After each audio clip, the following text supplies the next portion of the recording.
Everybody doesn't have copies of the press release. You guys can match.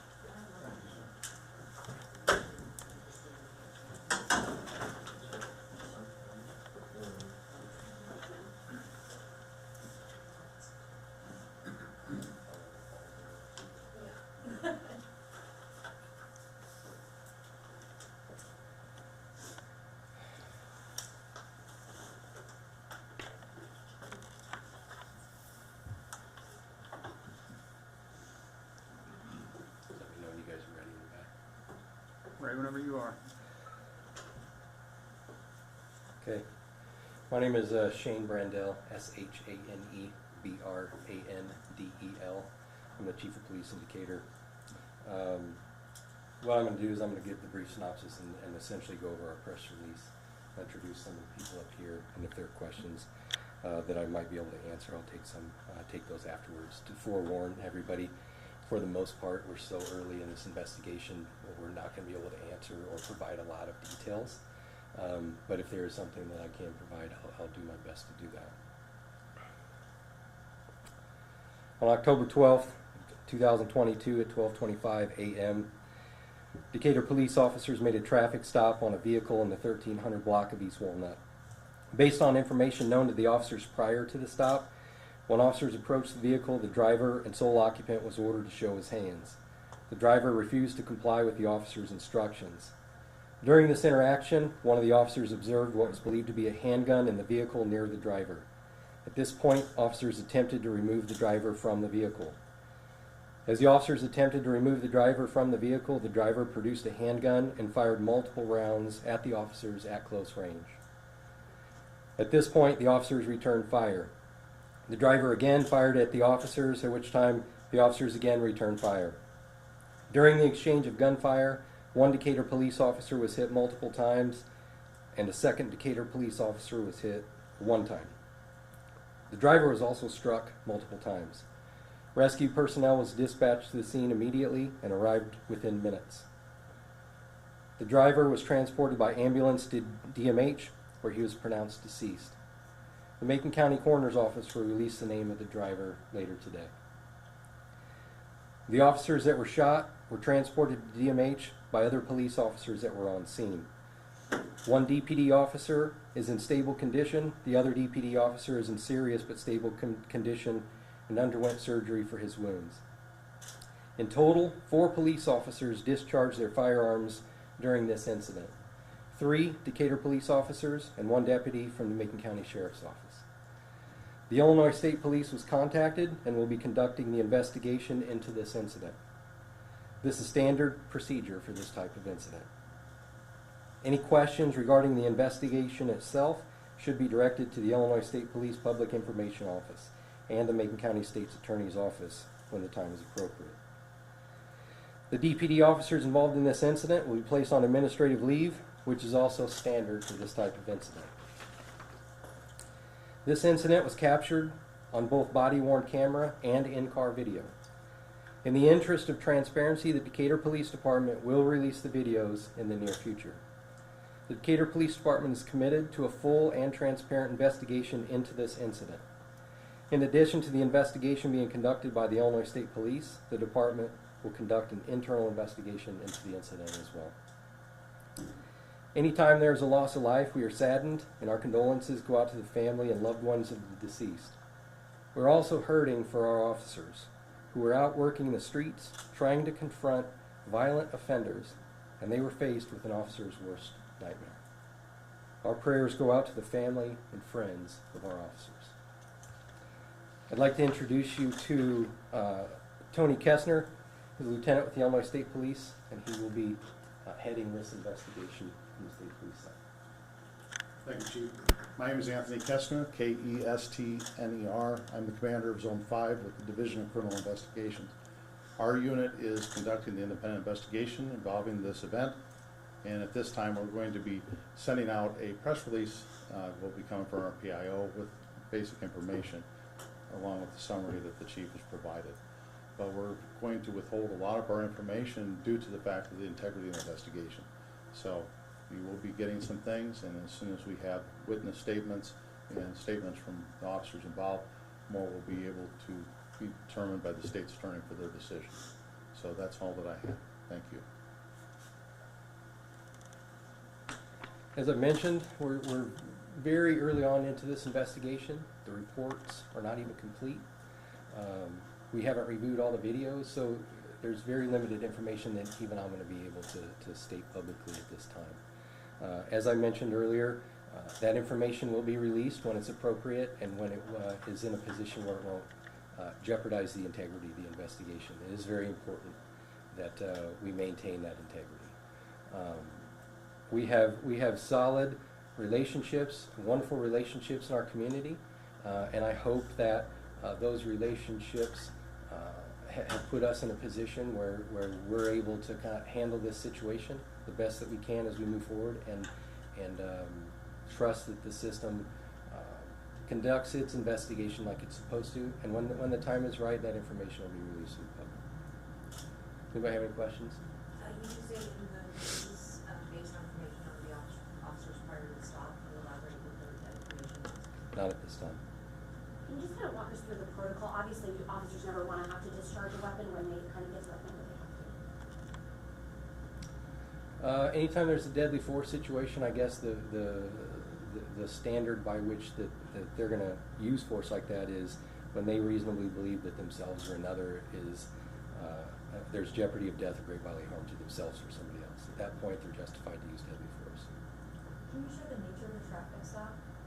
I don't understand the question. Why, what the traffic stop was over in the first place, the initial reason for the traffic stop? Not at this time. Can you share anything about the suspect or the person that ended up being killed, as far as if they had any sort of a criminal history? So that information can come out later once the person has been identified. And that's what I'm talking about. As further information comes available, then we'll be able to release further information as well. Can you maybe detail the stop and just there were total 4 police officers discharged, or officers discharged? Were they all on scene at the time in response? Yes. Anybody who reads the small stage of the courthouse knows how often your officers are out in these neighbourhoods getting illegal guns off the street. You can imagine this scenario could be repeated many times in the situations they face. Can you talk a little bit about what they are facing up there in terms of how many guns are being seized and so on? Yeah, so I'll give you a glimpse into the work that these officers were doing. These officers that were involved in this incident are part of our CAT team, the community action team that is targeting gun violence in Decatur. Since May, themselves and our street crimes unit have seized over 60 firearms.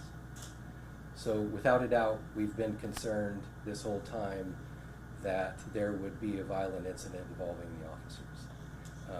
We hoped that wouldn't happen, but we also understand that when you are targeting violent offenders, at times we may be faced in a serious situation.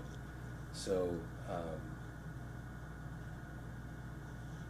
it's unfortunate the situation that we're in right now when it comes to violent crime, but I'm just fortunate enough to have the police officers that are dedicated to this community, that are willing to go out and do this day in and day out.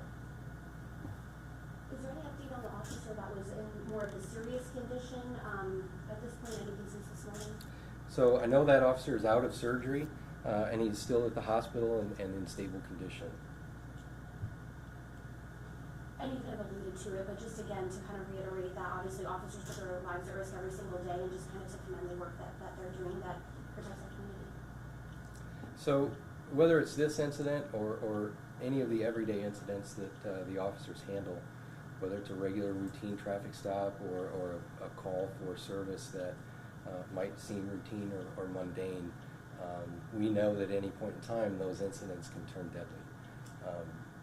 It's a delicate balance to be able to interact with the public in such a way that you need to be mindful of the fact that every situation can turn deadly, but also that most don't. And you can't treat every situation as if it's going to, right?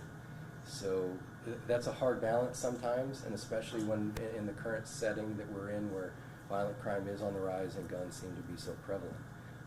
Again, I mentioned our CAT team and street crimes unit and the work that they do and the amount of time that they interact or come across somebody with a gun. And many of these are with extended magazines, high-capacity magazines, and full auto. And they're basically facing machine guns. And they're going out every night to do this, to make a difference in our community.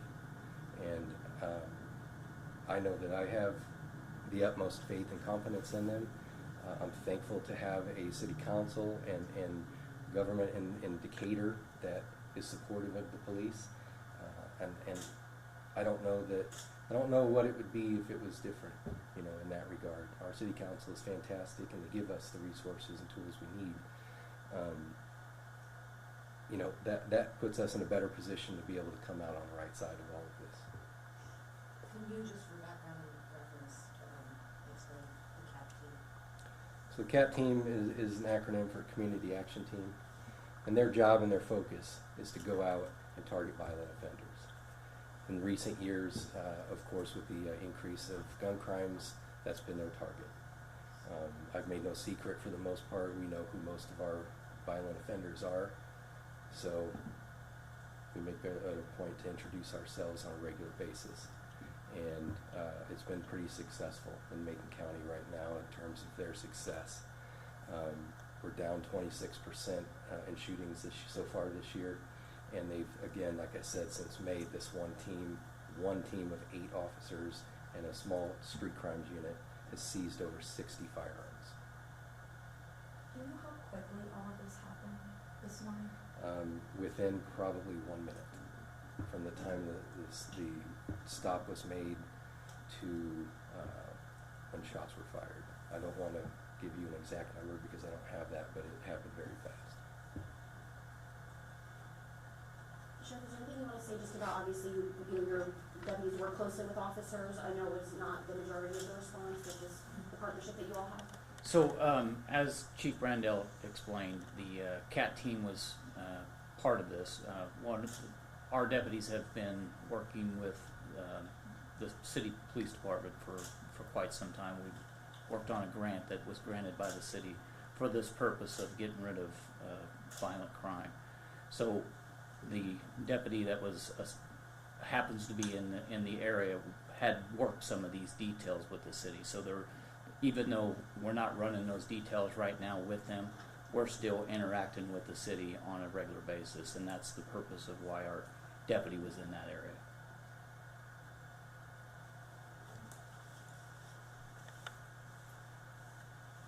So I appreciate everybody coming. We will give information out as we're able to.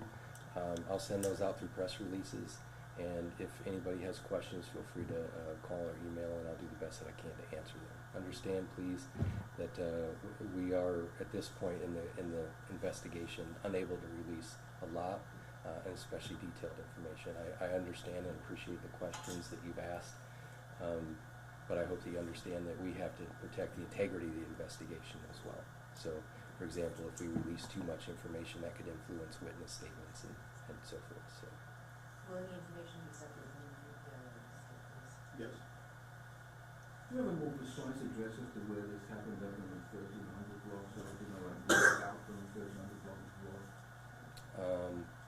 No, it really wasn't an address. It's just in the kind of the middle of the road. I was on the scene this morning, and I would say probably mid-block.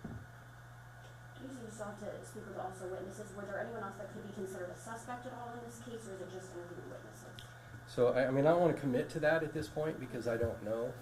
There's a lot of witnesses that we need to speak to and the state police needs to speak to. And where that leads, we don't know. We're so early into this, and it's hard to say that.